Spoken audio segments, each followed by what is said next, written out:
Graças e paz, queridos, bom dia. Antes de postar a palavra do jejum de hoje, eu queria falar ao teu coração e liberar uma palavra profética para essa nação.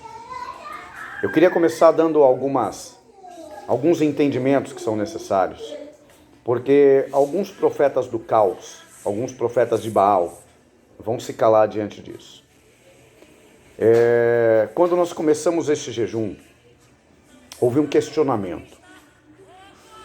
Por que jejuar pelo Brasil?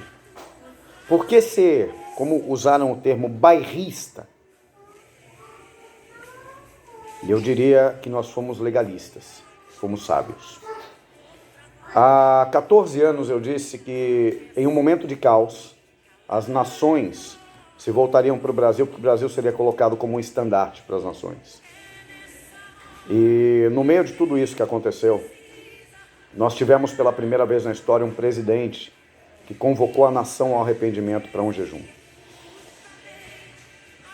Algumas nações, vendo o posicionamento do presidente do Brasil, optaram por fazer a mesma coisa. E hoje são 18 países, talvez até mais. A última atualização que eu tive foram 18 países, jejuando e pedindo que Deus intervenha.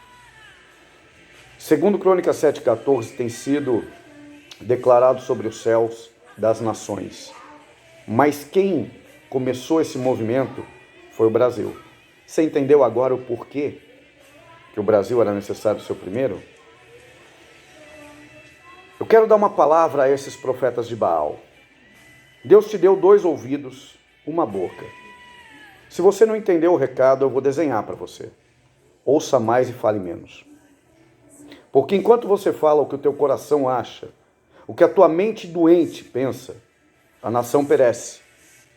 Mas quando homens e mulheres de Deus se levantam, independente de qual é a denominação deles, e qual é a forma como eles creem, eles entendem um chamado e um tempo, Deus começa a mover de uma forma poderosa. E a oração feita em uma nação começa a atingir outras nações, porque isso é o dínamos. Sabe, querido, não adianta você querer começar de fora para dentro. Tudo acontece de dentro para fora. Então, os profetas de Baal dessa nação, prestem atenção no que eu vou dizer. E você que é servo de Deus de verdade, guarde essa palavra no teu espírito, mas guarde mesmo. Sabe, faça o Senhor lembrar dessa palavra. Em 2 Crônicas 31, versículo 7, diz assim: começaram a fazer isso no 3º mês. E terminaram no 7º. E quando Ezequias e os oficiais chegaram e viram os montões de oferta, louvaram ao Senhor, abençoaram Israel e o seu povo. E Ezequias perguntou aos sacerdotes e aos levitas sobre aqueles montões. E o sumo sacerdote Azarias, da família de Zadok, respondeu: desde que o povo começou a trazer as suas contribuições ao templo do Senhor, nós temos tido o suficiente para comer. E ainda tem sobrado muito, porque o Senhor tem abençoado o seu povo. E essa quantidade, essa grande quantidade, é o que sobra. Nós começamos, e você é prova disso, a convocar a nação para esse jejum estratégico em março. Ele teve o seu início em abril, mas nós começamos a convocação em março. Nós começamos no 3º mês. Eu quero que você entenda essa cronologia, porque quando Ezequias assume o reinado, a primeira coisa que ele faz é chamar o povo ao arrependimento. Foi a primeira coisa que nós fizemos, chamamos ao arrependimento e o presidente entendeu isso. E chamou o povo ao arrependimento. Depois disso, Ezequias chama o povo de Jerusalém e de Judá. Até então aqui, Judá e Jerusalém estavam separados, reino do norte e reino do sul. E ele propõe uma aliança novamente, propõe que se unam novamente. E eles celebram a Páscoa em unidade. A partir daí, Deus começa a agir de uma forma poderosa sobre a nação, porque aquilo que era a bandeira da divisão caiu. E no 7º mês, esses homens observam aquilo que era a escassez, a falta e a necessidade se tornar em abundância, em sobejo, em montões de fartura.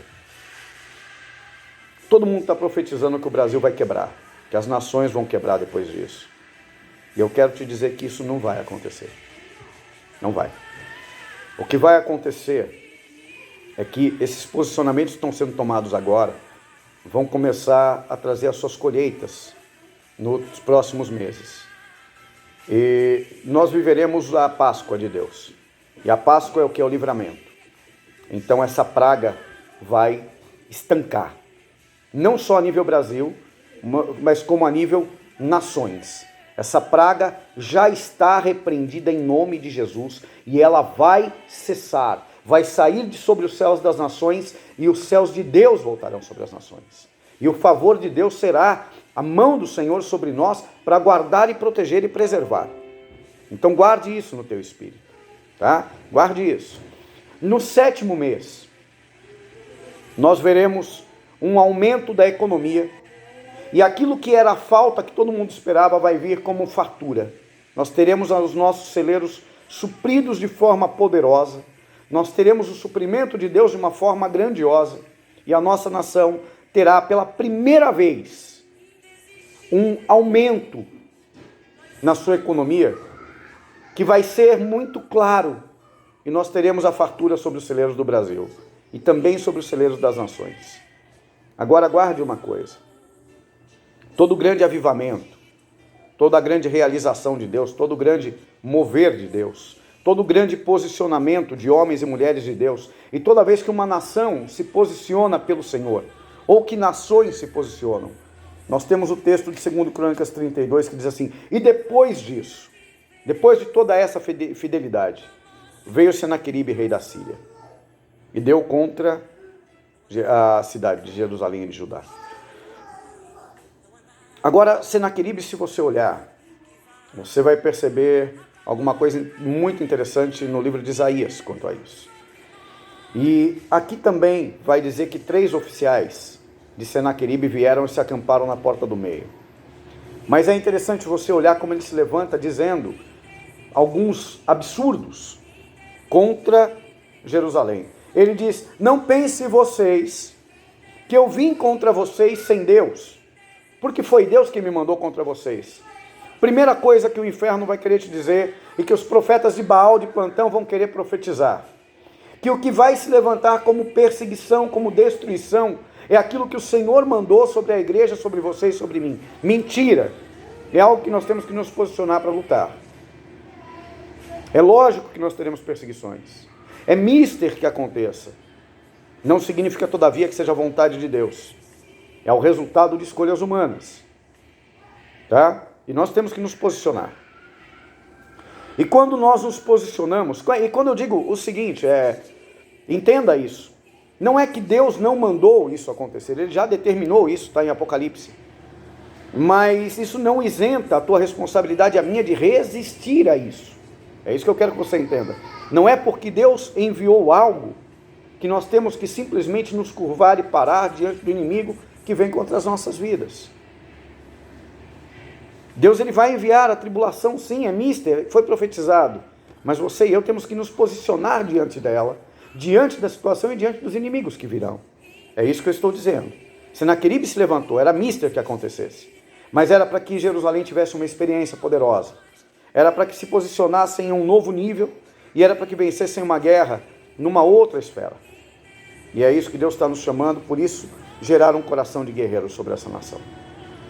Então prepara o teu coração para dias de prosperidade, seguidos de dias de perseguição. Mas os dias de perseguição não vão calar a voz da igreja. Hoje eu recebi um áudio de um bispo, que é presidente de uma rede de ministérios, dizendo que há um projeto de lei no Senado e no Congresso Federal para que as igrejas sejam fechadas até o dia 31 de dezembro. Talvez seja a hora de nós nos levantarmos de uma forma poderosa para irmos falar a esses homens cara a cara, ou para colocar os nossos rostos na rua e dizer: nós não vamos nos acovardar mais. Não sei qual é o teu entendimento sobre isso, mas eu sei que diante de muralhas, o povo tem que rodear as cidades.